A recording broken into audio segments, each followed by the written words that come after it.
Today we are going to draw kindness.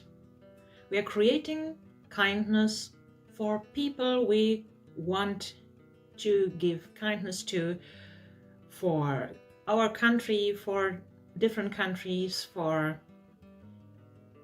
the world in general.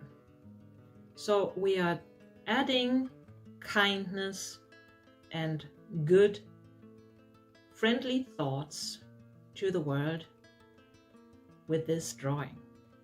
We are using the neuroatom algorithm, which is part of Neurographica.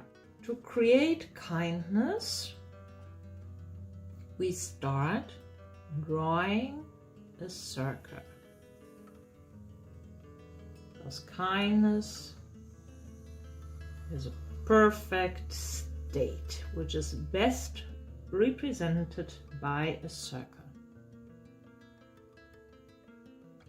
And we are drawing lines on that circle which don't repeat themselves.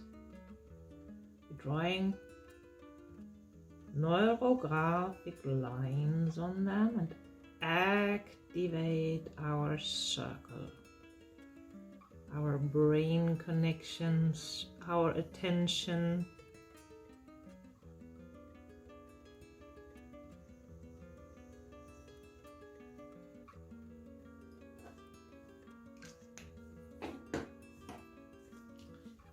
And we are thinking about kindness while we are doing that.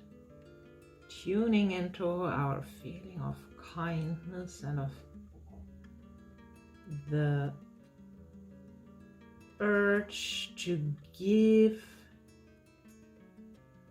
something to the world which is so much needed.